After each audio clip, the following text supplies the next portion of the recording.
rules that say that if you've assaulted a Capitol Hill police officer or committed a violent crime, you will not be eligible? Why not make that a rule? I expect that, because I'm not one of the commissioners setting up the rules, I expect that there will be You're appointing 4 of the 5 set up. members, aren't you, Mr. Attorney General? Pardon me? You're appointing 4 of the 5 members. I am appointing all 5 members. You can certainly set up the rules. I would hope you would make a rule that anyone convicted of assaulting a police officer or a violent crime is simply not eligible. They should not apply. Well, let me ask you this, because you compared it to the Keepsiegel case. But I think you know full well that in that case, the settlement agreement was approved by a federal judge, including the payments to people who were not originally parties to the lawsuit.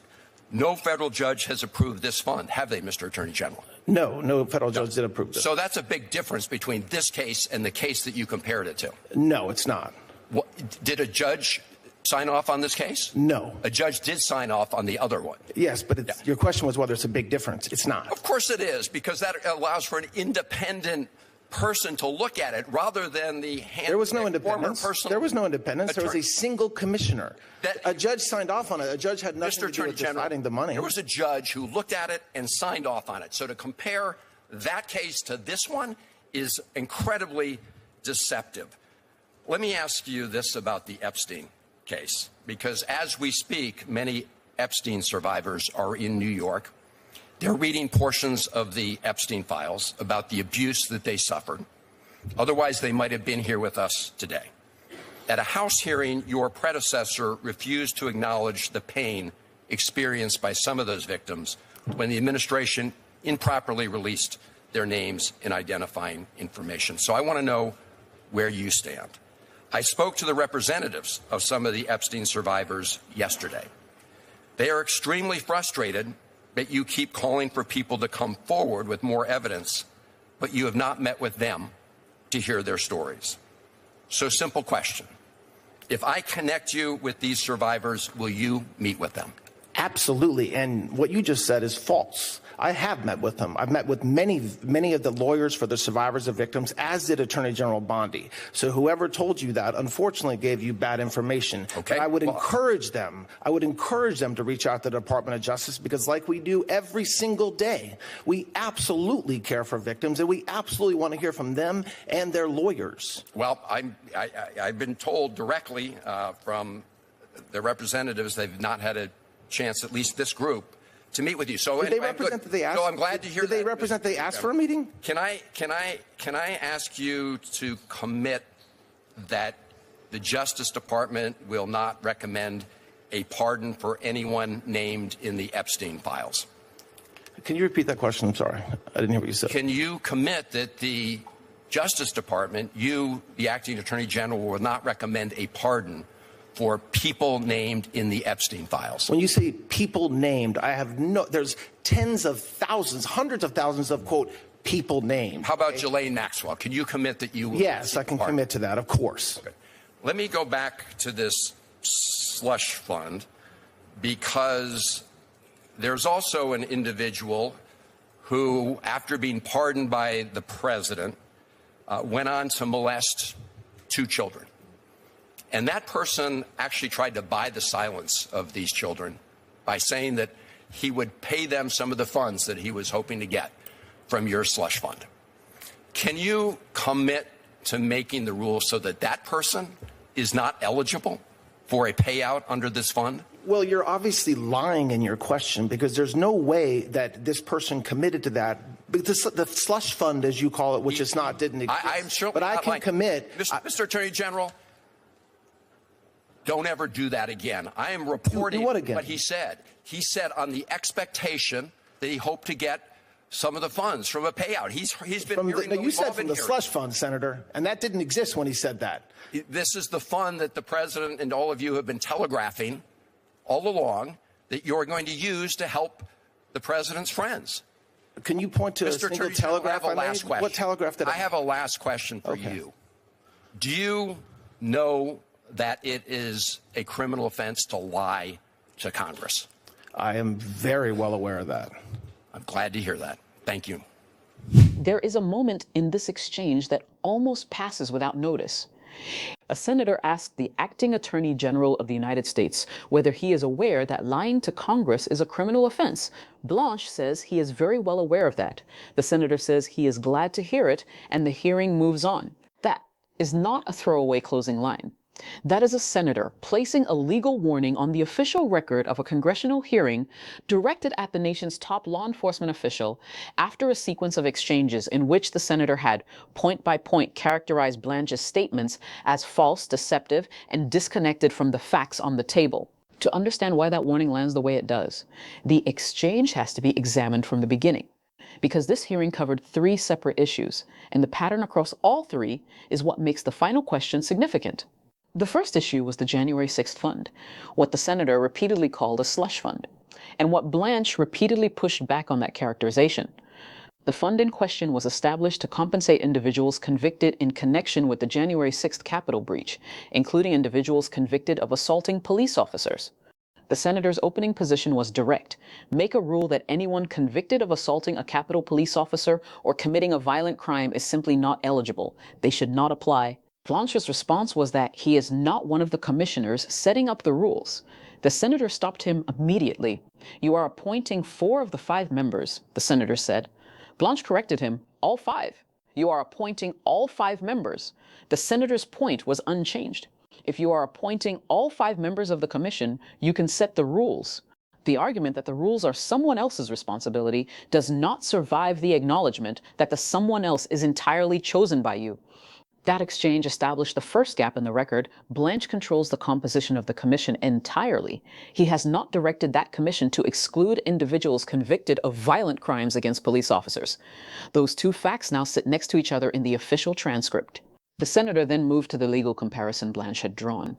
Blanche had compared the January 6th fund to the Keeps Eagle case, a prior settlement in which payments were made to individuals who were not originally parties to a lawsuit. The senator's rebuttal was specific and on the record. In the Keeps Eagle case, a federal judge approved the settlement, including the payments. No federal judge has approved this fund.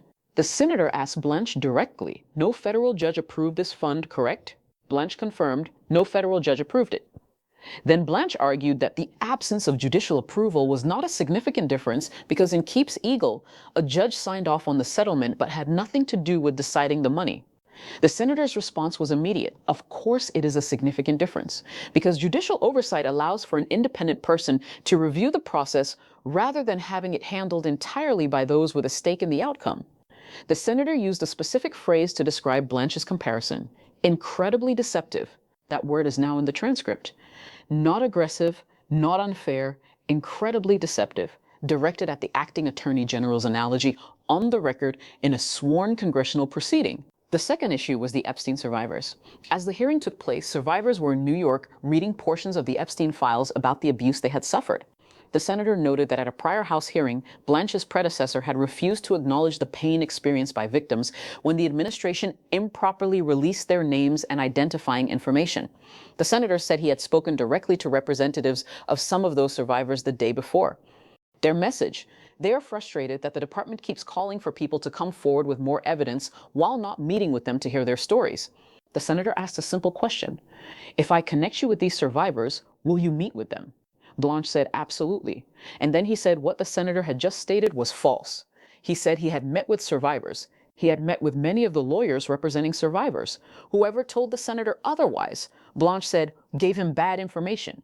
The senator's response was measured. He said he had been told directly by representatives that this specific group had not had a chance to meet with Blanche. He said he was glad to hear Blanche's commitment to meet with them. Read that carefully. The senator did not back down from what he had been told. He acknowledged Blanche's claim. He did not accept it as resolving the question. He said this specific group had not had that access. Blanche said someone gave the senator bad information. The senator said he had been told directly. Those 2 positions are now in the record simultaneously with no way to resolve the conflict within the hearing itself. The senator then asked Blanche to commit that the Justice Department would not recommend a pardon for people named in the Epstein files. Blanche noted there are tens of thousands of people named in those files. The senator narrowed it immediately. What about Ghislaine Maxwell? Blanche said yes, he could commit to that. That commitment is now in the official record. The acting attorney general of the United States committed under oath before a congressional committee that the Justice Department would not recommend a pardon for Ghislaine Maxwell. That is not a minor thing to put into the record. That is a sworn statement that travels forward into every future conversation about Maxwell's status, her cooperation with federal investigators, and any future administration decision about her case. The third issue brought the exchange to its sharpest point. The senator described a specific individual, a person who had been pardoned by the president, who subsequently went on to molest 2 children, and who allegedly tried to buy those children's silence by referencing the money he hoped to receive from the January 6th fund. Blanche's response was immediate and direct. He said the senator was lying in the question. He said there was no way this person committed to that. He pointed out that the fund did not exist at the time this person allegedly made that statement. The senator's response was equally direct. Do not ever do that again. He said he was reporting what this individual had said, that on the expectation of a future payout, he made a statement to these children. Blanche interrupted to clarify that the fund didn't exist when the statement was made. The senator's counter was the point the exchange had been building toward all along. This is the fund that the president and all of you have been telegraphing all along that you were going to use to help the president's friends. Then the senator asked for his last question. Do you know that it is a criminal offense to lie to Congress? Blanche said he was very well aware of that. The senator said he was glad to hear it. Now, 2 things can be true at the same time. The January 6th fund involves genuinely complex legal and policy questions. Whether individuals convicted of property crimes or nonviolent offenses connected to January 6th deserve some form of compensation is a contested question, and the comparison to prior settlement structures, even if imperfect, reflects a real attempt to situate the fund within existing legal frameworks. Blanche's argument that judicial oversight of a settlement does not necessarily mean a judge decided the money is a legally defensible distinction, even if the senator found it unpersuasive, and his denial that the senator was accurately characterizing what a pardoned individual said about the fund may reflect a genuine factual dispute rather than an attempt to mislead. Both of those are reasonable positions. What the senator was building across all 3 issues, however, was not a policy debate. It was a cumulative record. A fund controlled entirely by Blanche-appointed commissioners with no judicial oversight. A legal comparison the senator called incredibly deceptive. A dispute about survivor access that remains unresolved in the transcript. A commitment about Maxwell now sworn into the official record.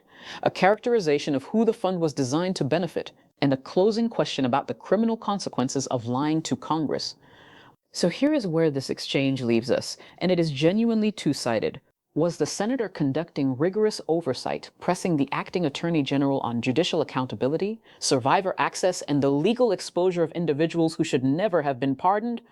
Or was he running a political prosecution disguised as oversight, using loaded language to construct a damaging record around a nominee his party intends to oppose, regardless of the answers? Was Blanche defending legitimate policy decisions and correcting factual mischaracterizations in real time? Or was he deflecting accountability for a fund with no independent oversight? A survivor access dispute he resolved by attacking the senator's source, and a legal comparison that does not survive scrutiny.